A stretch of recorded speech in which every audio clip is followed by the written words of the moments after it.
You know, Donald Trump's war off of Venezuela. I know. Welcome to Politics Done Right. I am your host, Egberto Willies. This is a progressive program that will take the mystery out of politics.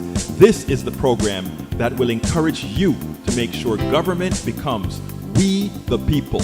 Whether you are liberal, progressive, conservative, or otherwise, you get to air your point of view. We are an independent media outlet that, unlike mainstream media beholden to corporations, we only owe allegiance to you.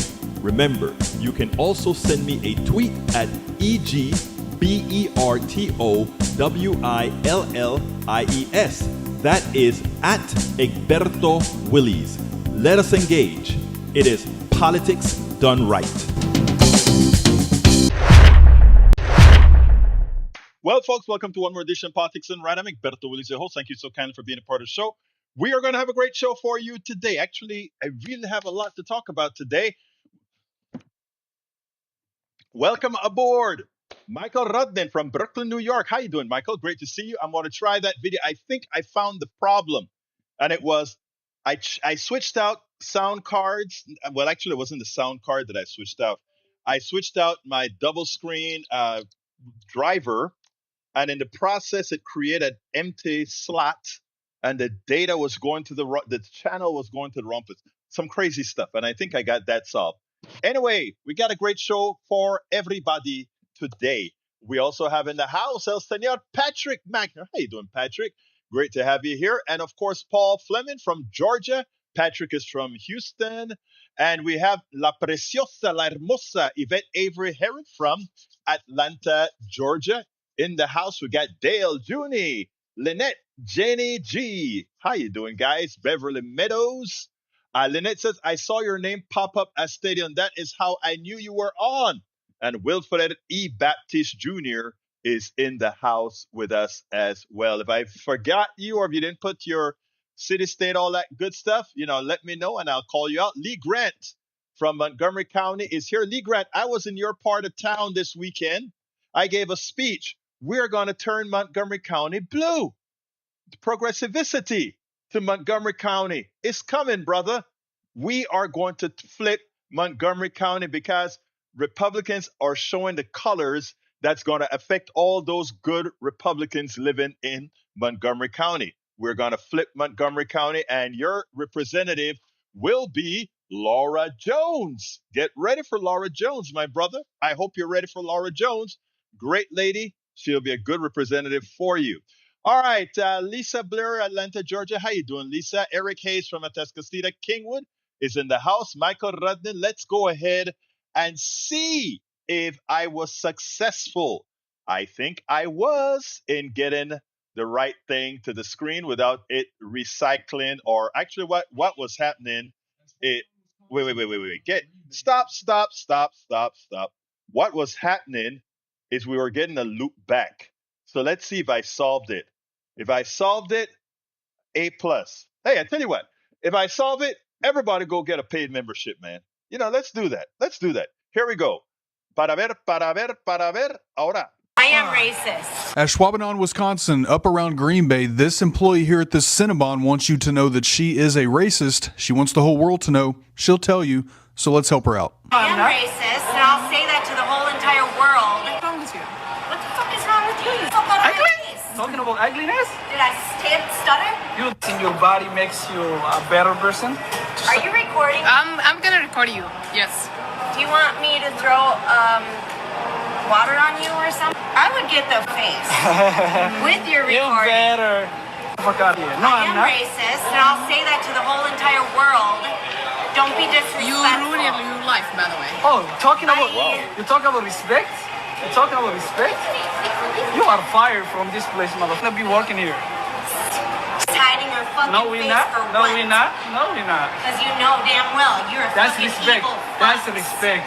That's It's respect. disrespectful. That's respect. Disrespectful. Hey, keep pushing, keep squeezing that caramel, bitch. Get the fuck Right out of for here. you. That was meant for you. So I'm not sure if she was filming this or if it was her cousin, but this is on this creator's account. I'll link that below. So this creator states that her cousin and her cousin's husband were out shopping in Ashwaubenon, Wisconsin, and they stopped at a Cinnabon for a quick snack. And I guess there was an issue with caramel. The people ordering asked for more caramel. And then I'll give you a second to read this, but according to this creator, this is what the employee then said to the people that were ordering. Again, you can read that bottom part there that she was referring to what she was wearing on her head. My question is to Cinnabon, is this the image that you want out there about your company? Because you have employees, as you can clearly see in the video that I shared, that are treating customers this way simply for asking for more caramel. This happened in my home state of Wisconsin, so if you thought that I was going to pass this video up and not have something to say about it, you were absolutely wrong. So hey, Cinnabon, a company that I happen to love, on behalf of all of your customers, all of your employees that don't think like that one, and on behalf of all Wisconsinites that will not stand for this type of behavior in our state, the ball's in your court. These Nazi pricks, who the fuck do they think? Okay, I stopped it there because I don't know. That music may get me. That may be music that I can't play. But anyhow, wow. Does anybody else see a wow? I'll be honest with you. I feel sorry for her because I think I I think she's mental. She has to be mentally ill. She cannot do that knowing she's on live camera and do that unless she honestly wants to get fired. But here's the deal. Michael, you can look this up. I think I came across a corollary to this video because I think they mentioned Cinnabon that actually that she got fired. Look it up for me. She got fired, put up a GoFundMe, and the GoFundMe is over $100,000. Please verify that, Michael Rudnin. But I think that is what in going through a lot of my stuff, I think I read that in passing. You can tell me if I'm wrong or right. Joanne from Los Angeles is in the house. Thank you for being here, Joanne. Yeah, Michael says she got fired. Yeah, that was other post. Okay, that's what I thought. Yeah, so it turns out that I think her GoFundMe raised her over $100,000. Think about that, man. You do something like that and it's profitable, So I think she's either crazy or wanted that to happen. She is either crazy or planned it. I don't know. What you guys think? What do you think, Michael? I don't know if I'm gonna play the other post, Michael, because does the other post have music or not? But I don't think we need to. I don't think we need to because we get the gist of it. What a country we're living in, huh? This is America. Yeah, well, look, I don't want to be naive or anything like that, but here is the thing. This is America, but let's not, just like I don't want to hold, let's make a KPFT video at Cinnabon. All right, Asterion, let's do that. Let's do that. Let's make a post at KPFT. Let me just say something to you all now. I mean, I had breakfast this morning, or I should say coffee this morning, with two supporters of Politics Done Right, so wife and husband. And, they are supporters at KPFT, and they contribute quite a bit to KPFT under the name of Politics Done Right. So they asked, so we prepared to go get some coffee this morning. And I'll be honest, I didn't know the husband, Jeff, who is the husband, and Amy, the wife. They came out and we sat down. And in talking to this guy, eventually I looked at him and I said, brother, you are a corporate Republican. And the wife started to laugh because, she realized that in just speaking to him a couple of sentences, found out that he is a corporate Republican. But I tell you what, one of the reasons I speak to everybody is you get to see everybody's humanity. And this guy, he's a cool guy. I mean, we were going back and forth with issues, and it was amazing how much we agreed on. I mean, there are certain things that I would do differently that I saw differently. I saw differently with Dell.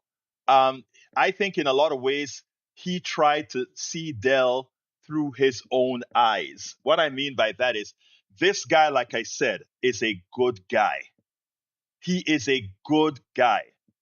And what he sees through the lens of his eyes is Dell and that gift that he gave.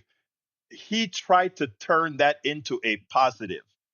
And there I am talking about it from a negative perspective. And what he was trying to do is turn the goodness of how he felt into that. I tell you how I'm going to tell this story, and I hope he doesn't mind that I tell this story the way it went down. We were talking about Gen Z and kids and how you teach kids certain things. And he said he taught his kids about financing. This amount of money you put away for retirement, this amount of money you put it in your emergency fund. I don't remember the exact denominator, the way he broke it down.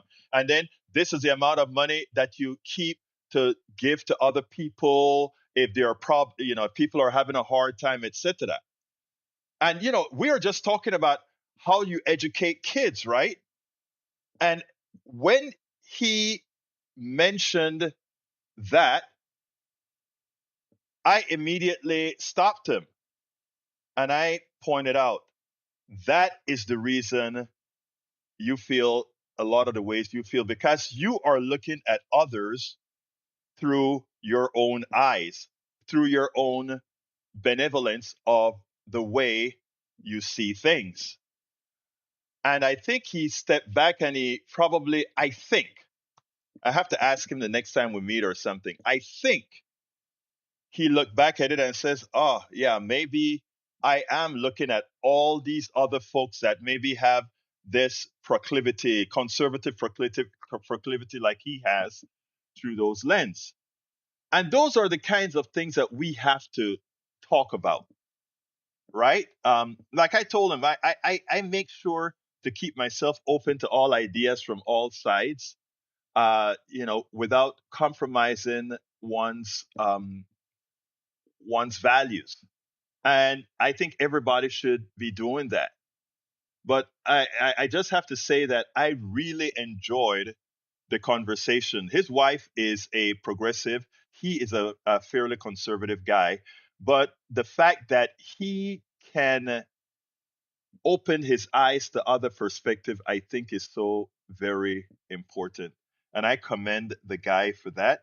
And I think his wife got a very big chuckle because I thought I was going out with two progressives, right? And I thought his wife got a big chuckle when I said, "Oh, you're a corporate Republican," and she was, it was funny. But anyhow, so that's the first subject of the day. But the second thing that I want to talk about is the race that's driving people crazy in Texas and around the country, with Jasmine Crockett joining the race the and Tellerico, and meaning it's going to be a race between her and Tellerico as well. And Allred decided to drop out because, again, he's a friend of Jasmine Crockett, and he probably felt that the vote split would be too high. And Bruce says, so how do they vote?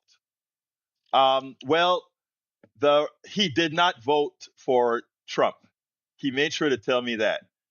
And there are a lot of my Republican friends who, in fact, Trump was too far a line to cross for them, and they didn't vote. I think I've told you all the story about my Republican friend that slapped me in the back and said he was voting for.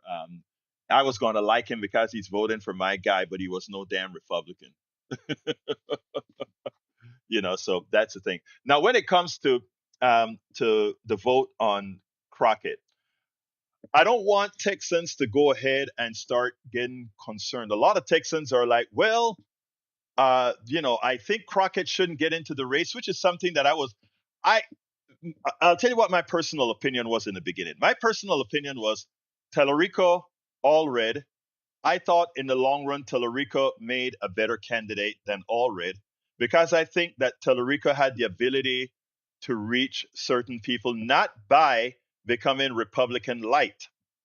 I think Allred was trying to be Republican light. I'm not saying not a Democrat, but Allred, I could not get an interview with Allred. I think I was too much to the left. I saw Allred at a thing a couple weeks ago, and I looked at him and I said, "Hey, man, I've been trying to get to you for quite a while. Oh, yeah, we'll talk. We'll talk. Talk to my guy who's scheduling that kind of stuff." But I spoke to the guy who was scheduling him. He just didn't want to come on to my program. Period. I saw him do other programs. He just didn't want to come on to my program at KPFT. Now, Jasmine did it several times, and Talarico did my program as well. So, I mean, I don't see why Allred didn't, want to do it. Now, that said, with Allred versus Talarico, I thought Talarico was definitely the better chance for Texas, and that he would be able, because of some of his intrinsics. It's a guy with diabetes. He understands healthcare, what healthcare means to people, because he has to go through it himself, etc. I really like Tellerico. You could hear that in the interview that I gave. Now, but also, Democrats and America also want a fighter now, right? And is Jasmine that fighter that they could be looking for? Well, I think she's going to have to earn that. So, for those who sent me emails that are saying, "Wow, she got in. I'm so sorry she got into the race. It's going to be a loser." A lot of what they're saying, I understand. You listen to what Michelle Obama said recently about, one, America not being ready for a woman for certain positions, and specifically a woman of color, in her case, a black woman. That is a serious consideration. Will somebody in Timbuktu, Texas, vote for a black woman? Probably not. But that's not who needs to be the base. I'll give you the Mandami answer. Mandami did not try to get old Democrats and marginal Republicans to vote for him. He went to a group that don't identify themselves. He went to Gen Z. He went to young Gen Ys. He went to other people that normally doesn't vote and brought them out. So in the case of uh, Jasmine, if Democrats stay home, meaning if look, let me just say something here first. I want to be very I'm going to be very honest and practical here. Um, there are many Democrats that are no different from a racial standpoint, from a racist standpoint, than many Republicans. Okay, this belief that somehow Republicans are more racist than Democrats is not true. There's a difference.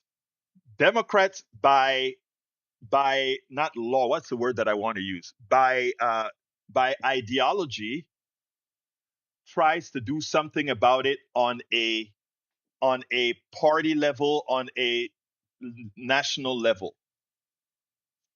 But Republicans just don't give a damn. There are the racist Republicans and there are the good Republicans that are not racist, etc.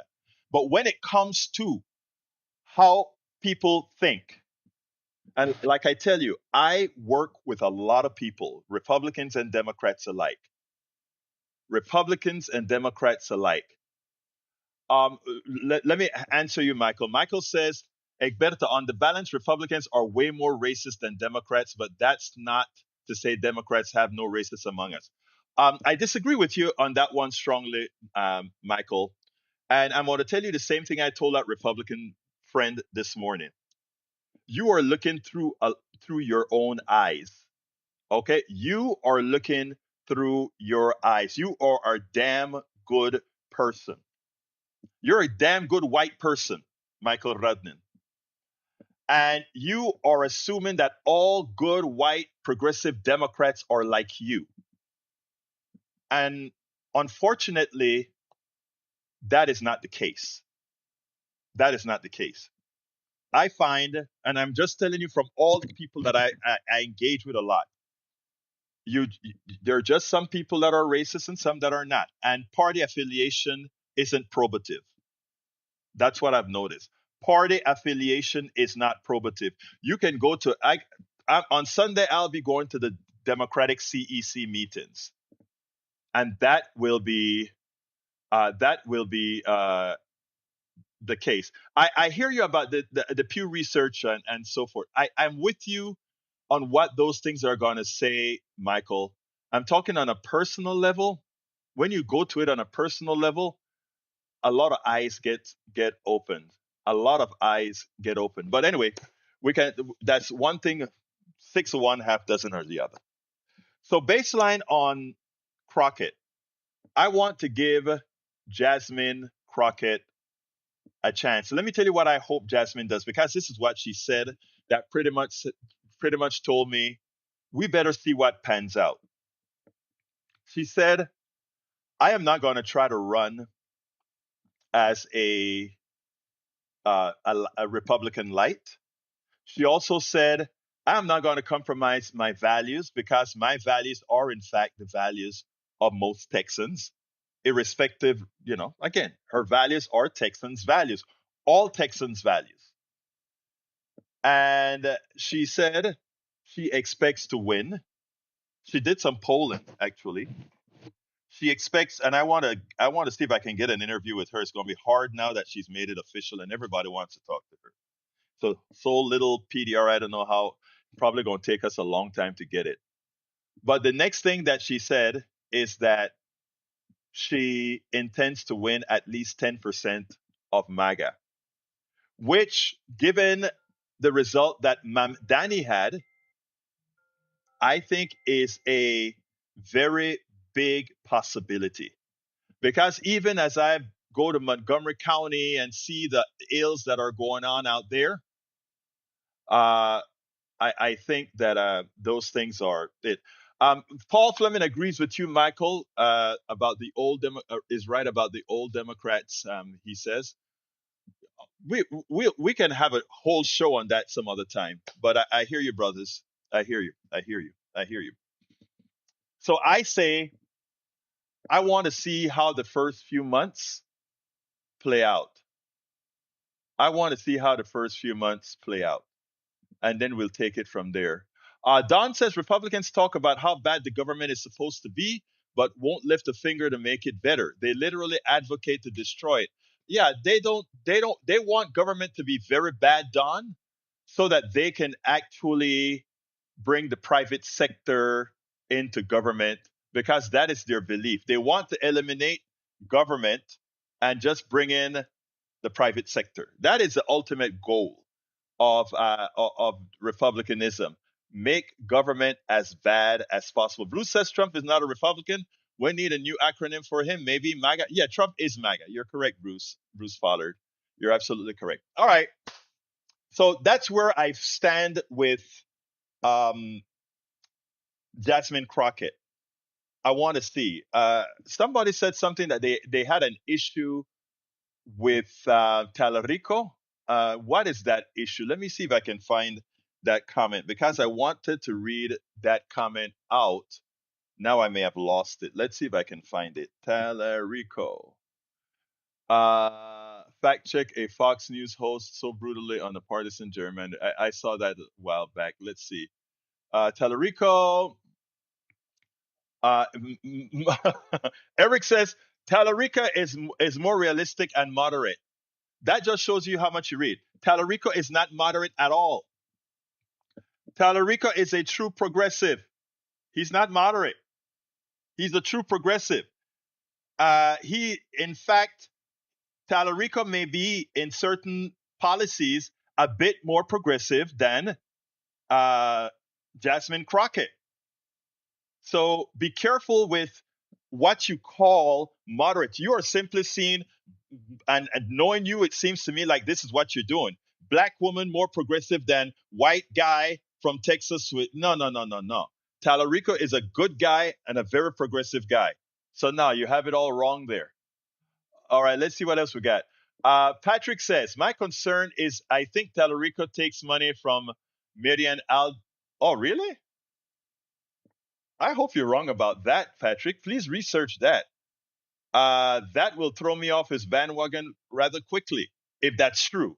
And if it's not through some accidental donation.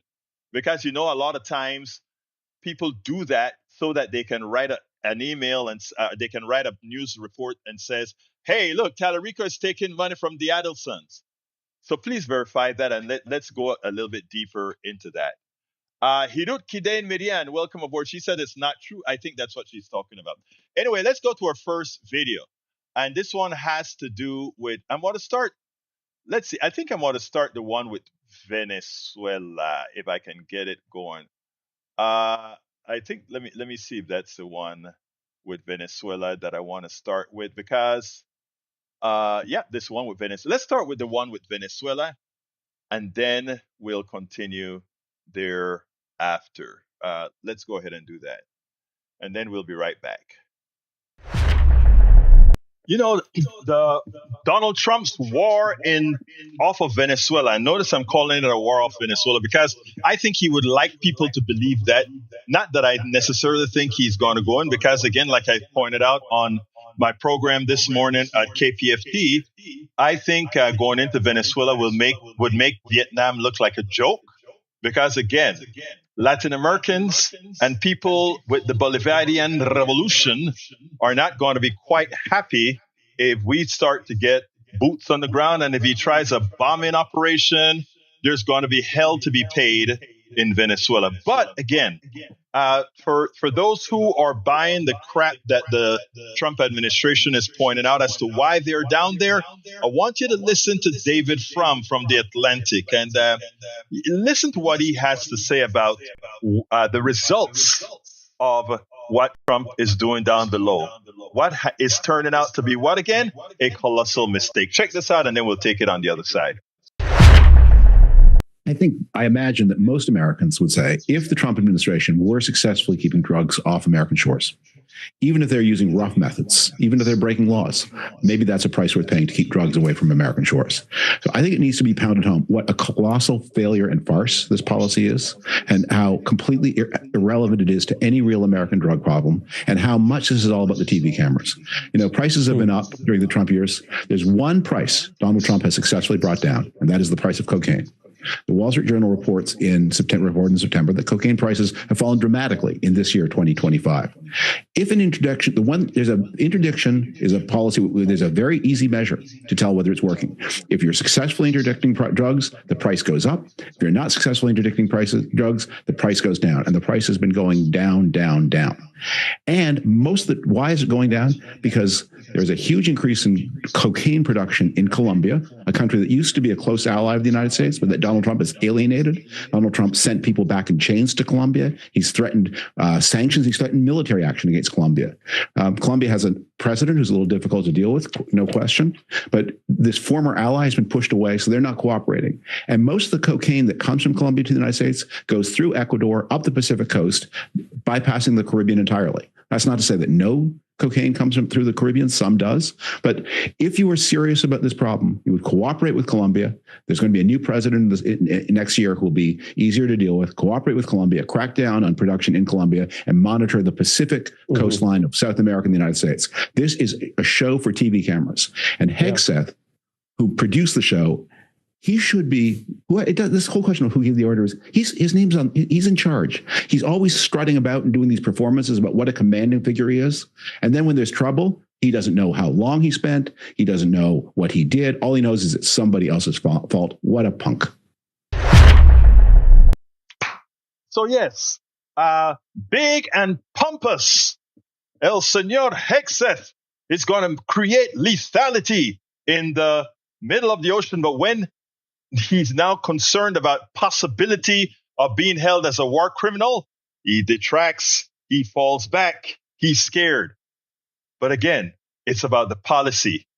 And what the American government under the auspices of Donald Trump is doing is simply not only an act of incompetence, but it's something that will come back to bite us.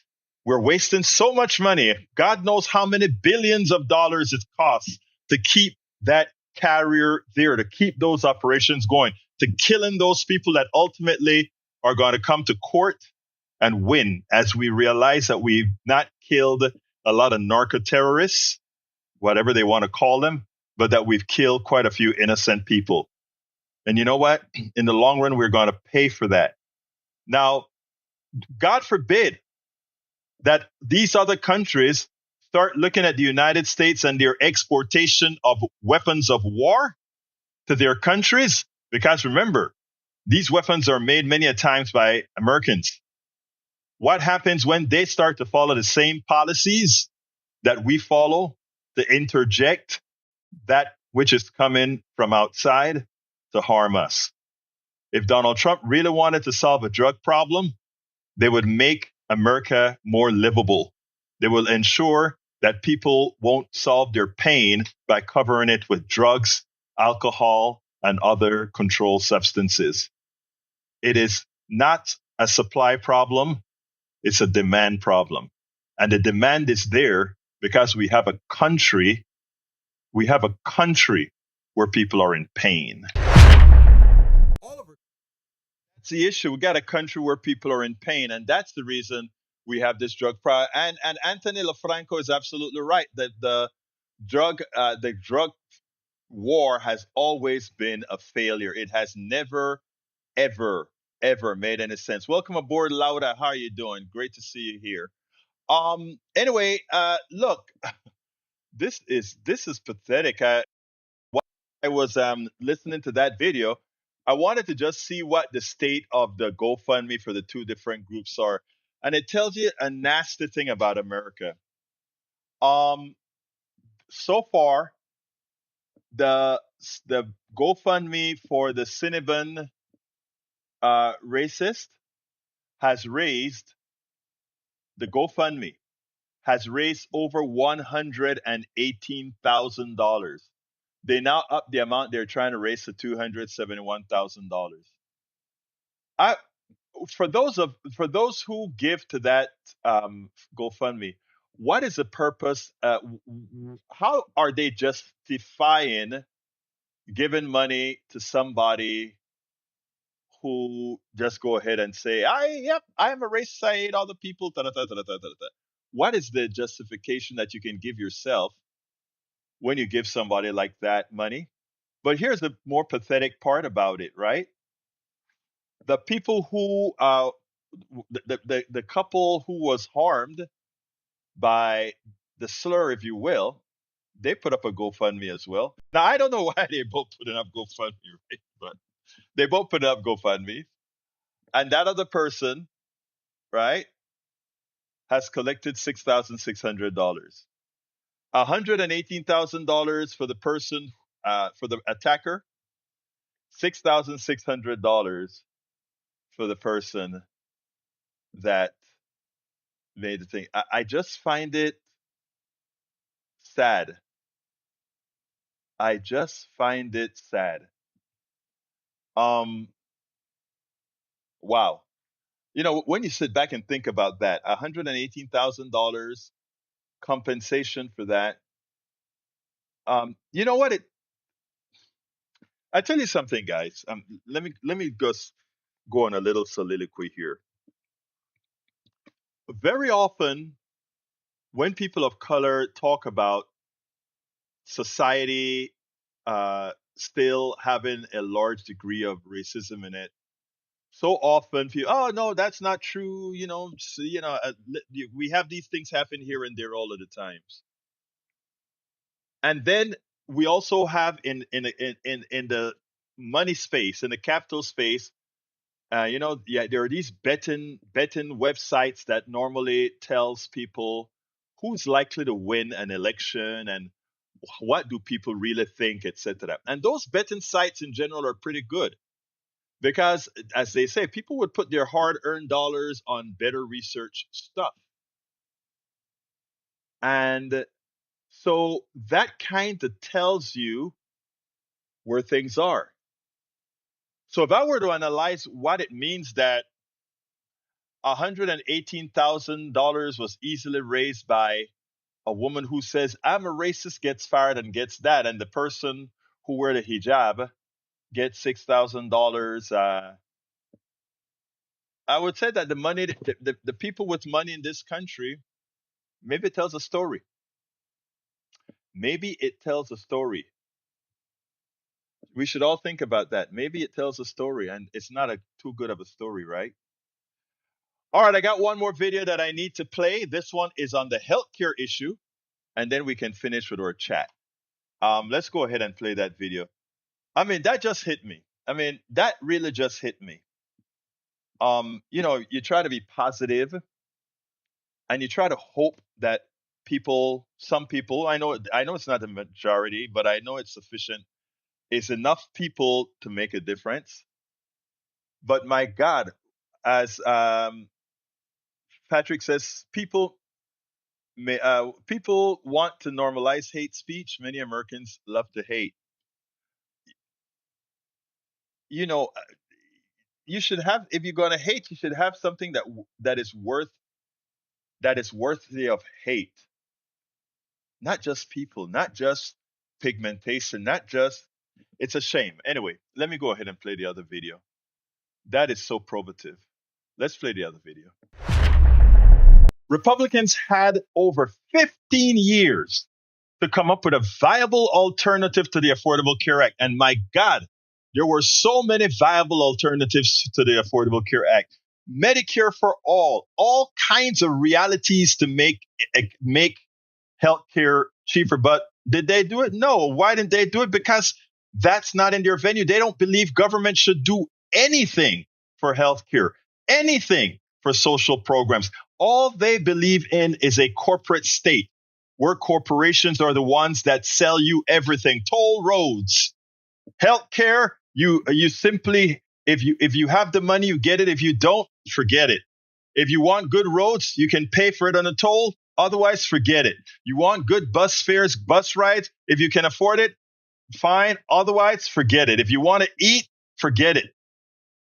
I mean, that is their policy, is the support of the wealthy, the support of the corporate class, and the rest of us are simply peons in a game. Their ideology, their orthodoxy is not about social. It's not about we the people. It's not about collectivism. It's about that false, rugged individualism. But when these people that purport to be rugged individuals, when they are in pain, when they cause a collapse, the ones that they look to is the government, we the people, to bail them out. Let's get smart. Listen to this, and then we'll take it on the other side with respect to healthcare. It's a pain.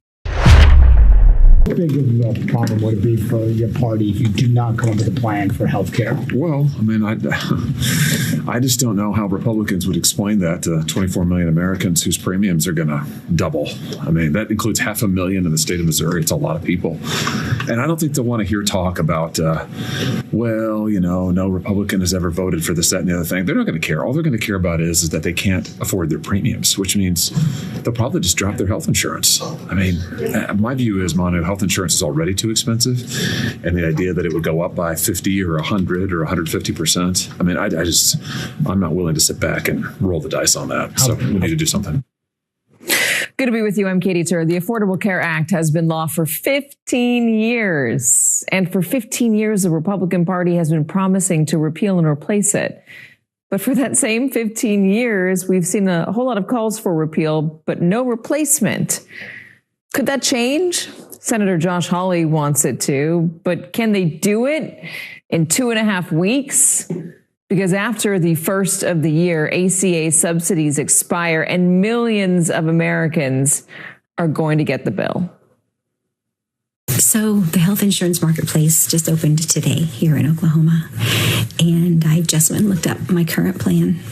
And it's going up by 160%. I can't afford that. I knew this was coming. I don't know why I'm surprised.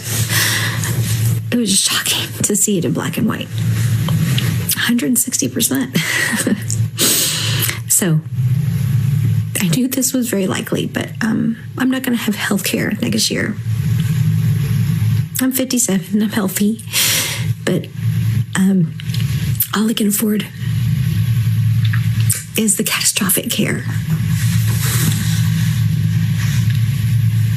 This is the richest country in the world. 57 years old, and she's not going to have health care next year.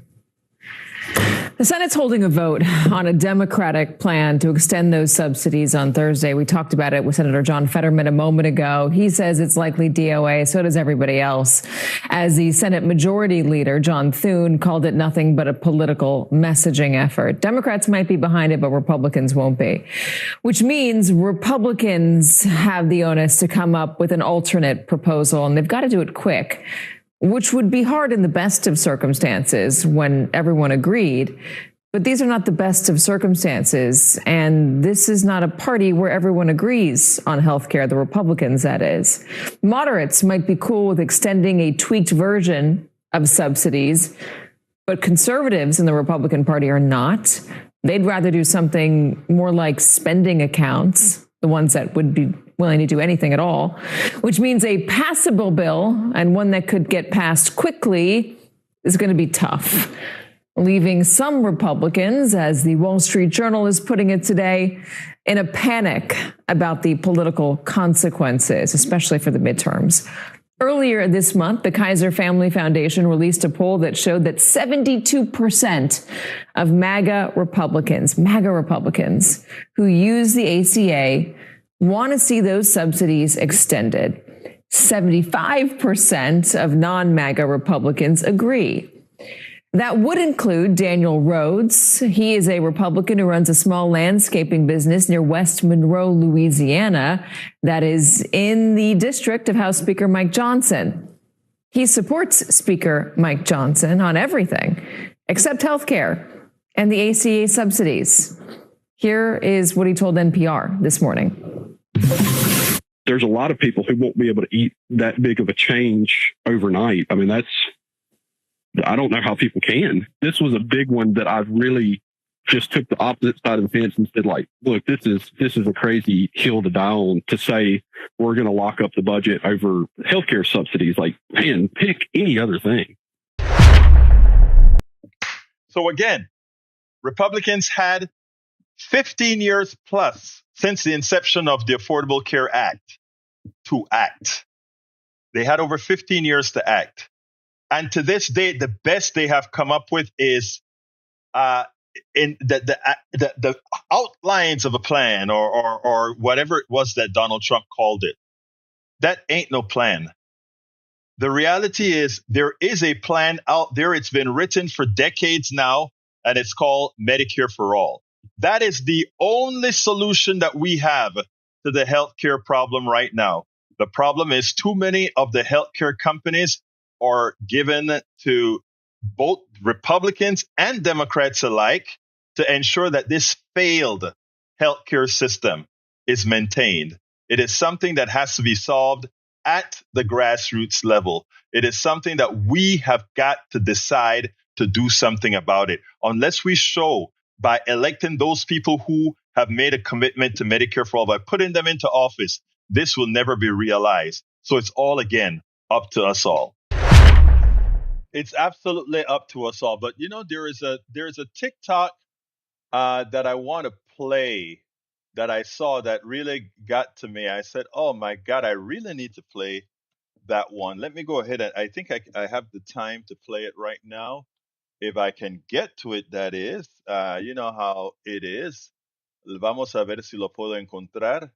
Creo que lo voy a poder encontrar ahorita mismo si lo pongo allá afuera con esta vaina, lo que tengo aquí, para ver.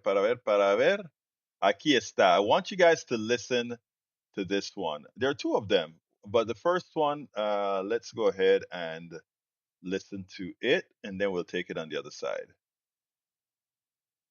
You vote red, you get a red card. You vote blue, you get a blue card. But for the next 4 years, that card is your life. You need healthcare? Present your card. Public transportation? Card. You go to a restaurant? show the card. You're trying to file taxes or get disaster relief or apply for a job, even to get utilities. Yeah, you're going to need that card. Red card holders get the policies they voted for. No Medicaid expansion, no union protections, no student loan relief, no restaurants with immigrant employees or even food picked by immigrant hands, no federal disaster aid, unless of course the hurricane was Jesus approved, and absolutely no abortion access, even if your mistress needs one. And since we're talking about accountability, red card holders only get the benefits their states actually pay for. So no more blue state bailouts, no more taking in more federal money than you contribute. So if you're living off that $1,100 a month in blue benefits now, you better learn how to make that red $300 stretch. Roads, your problem. Bridges, good luck. Those inspections don't pay for themselves. Hospitals, shudder. But hey, until the Wi-Fi gets cut off, you can still yell about socialism on Facebook. But blue card holders, you're going to get infrastructure, you're going to get safety nets, you're going to get the public schools that actually teach history. Red card holders can still ignore science, but blue card holders are going to get the freedom to follow it. And I promise you this, after one term, just one, you're going to see a flood of red cards turning blue. Because nothing, you vote.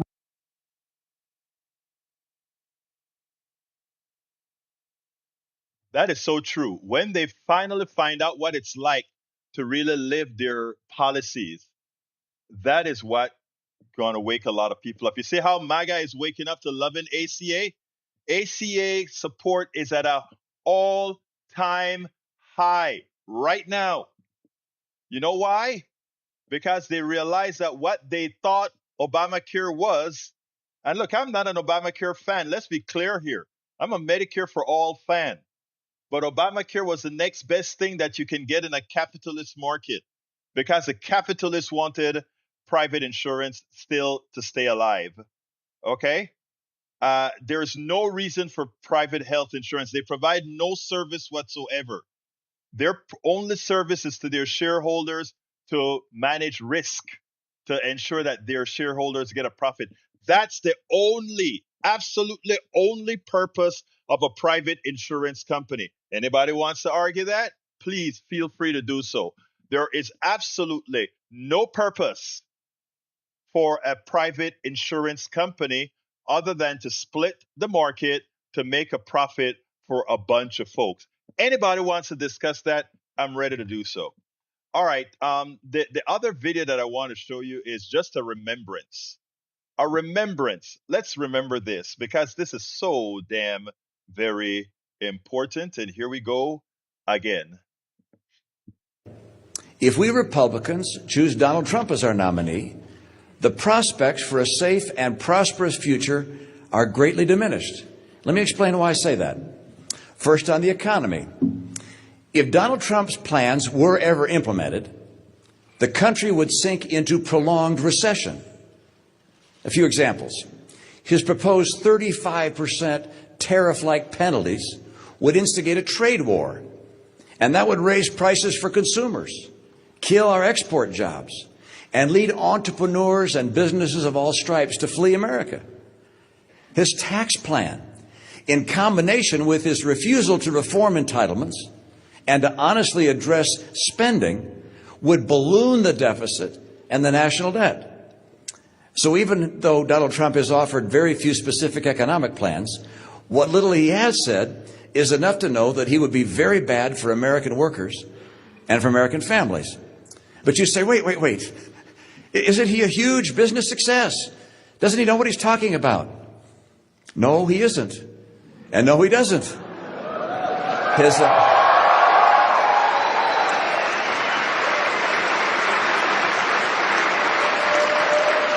Look, his bankruptcies have crushed small businesses and the men and women who work for them. He inherited his business. He didn't create it. And whatever happened to Trump Airlines? How about Trump University? And then there's Trump Magazine and Trump Vodka and Trump Steaks and Trump Mortgage. A business genius he is not. Now, Donald Trump tells us that he is very, very smart. I'm afraid that when it comes to foreign policy, he is very, very not smart.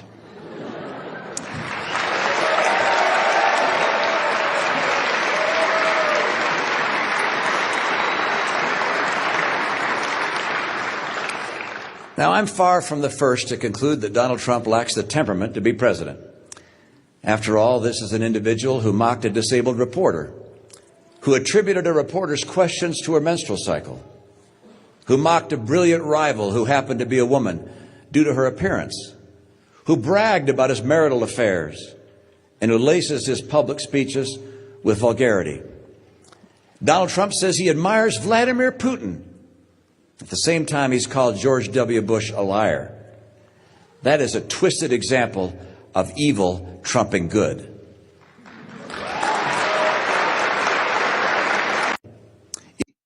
That is an interesting example of evil trumping good.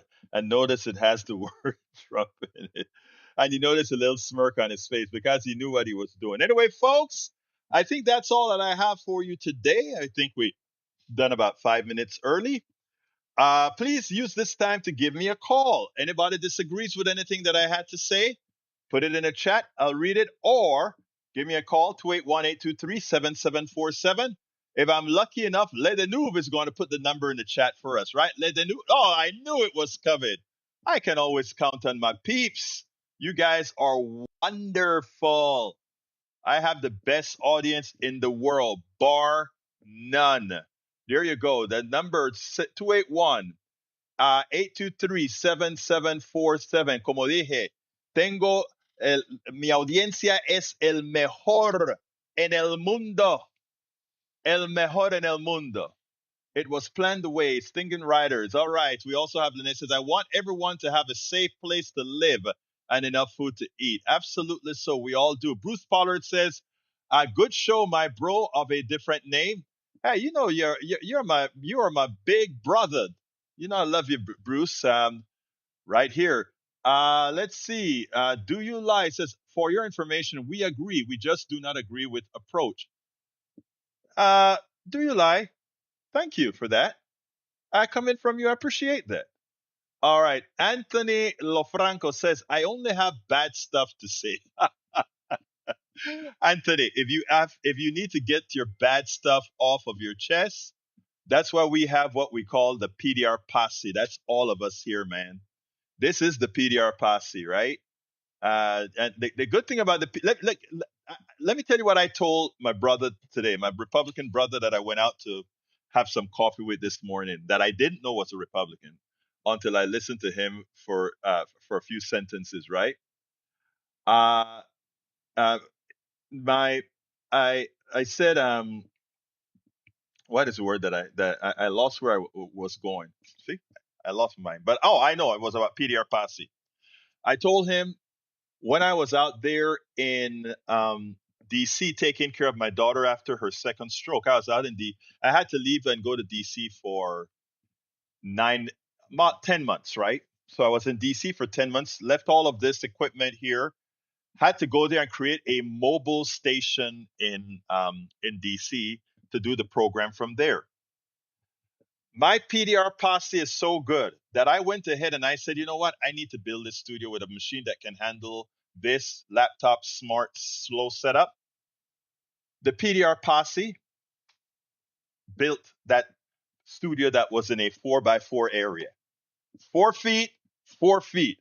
Because my daughter was in a very small area, very small apartment in DC. Everything is expensive as hell in DC. I would be on the show sometimes and I would get a call. Some of you have my number. And I would get a call specifically from our sister in New York or something and said, hey, you look bad today. What's going on with Ashley? How is she doing? Or something like that. And you would not imagine, because those were some heavy times, not knowing a lot of times if your baby is going to make it or not, or if she's going to be a vegetable or not, if she's going to be able to have a life or not. And as I was telling my friend this morning, a village is so important. Your village is comprised of in my case, my family, my friends, and the PDR posse. Folks don't get it a lot of times. We are always a collective. We are always a collective. Rugged individualism is the way that you get the drug addicts, is the way that you get the alcoholics, it's the way that you get all these other things. This is why it is so prevalent here in this country. The fallacy of rugged individualism. there ain't no rugged individualism. We all depend on each other.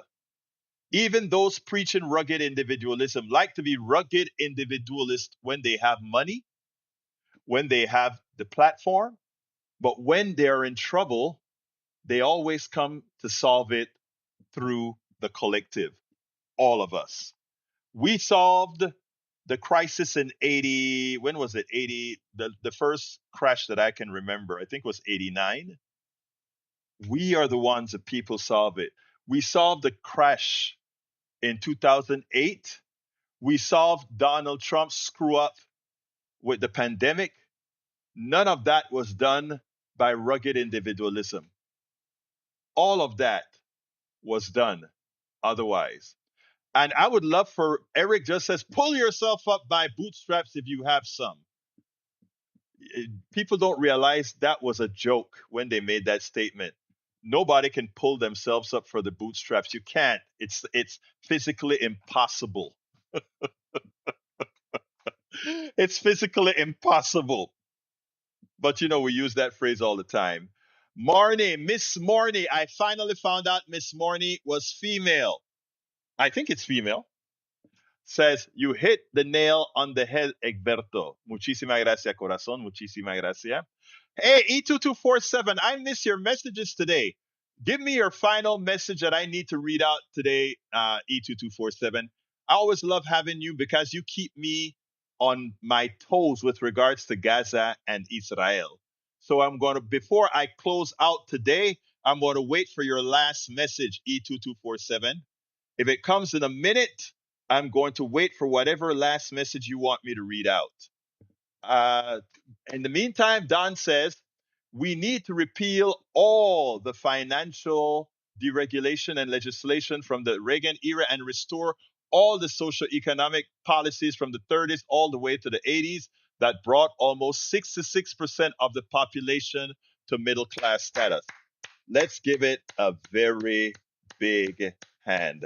I agree with you, sir. I agree with you, sir. And Lynette says, yes, she's a female. She's our sister. Yes, she's our sister. Hey, Arlene Fuchilo, welcome. But you got here late. But hey, love you still for being here. Bobby says, the money is there. It's just misused on war and stolen by the oligarchy. You're absolutely right. Okay, since I haven't heard a last message from E2247, I'll read his last one, which says, there are troubles too large for any one industry to deal with. So we need big government supports to society. We need environmental protection agencies. Okay, folks, please remember, go to politicsdoneright.com/newsletter, politicsdoneright.com/newsletter. If you have the wherewithal, please support the program. Please become a paid subscriber.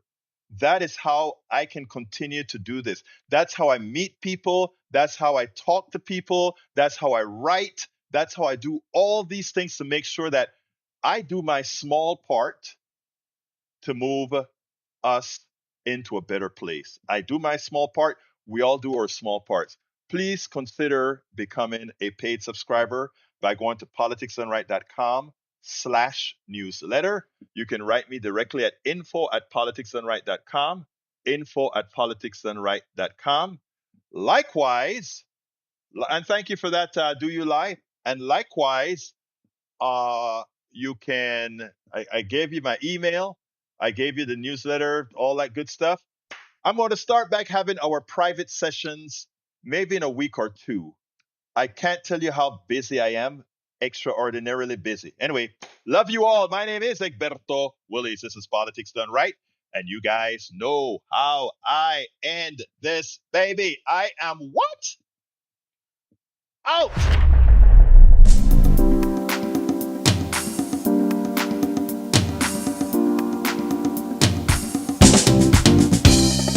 Welcome to Politics Done Right. I am your host, Egberto Willies. This is a progressive program that will take the mystery out of politics. This is the program that will encourage you to make sure government becomes we the people. Whether you are liberal, progressive, conservative, or otherwise, you get to air your point of view. We are an independent media outlet that, unlike mainstream media beholden to corporations, we only owe allegiance to you. Remember, you can also send me a tweet at EGBERTOWILLIES. That is at Egberto Willies. Let us engage. It is politics done right.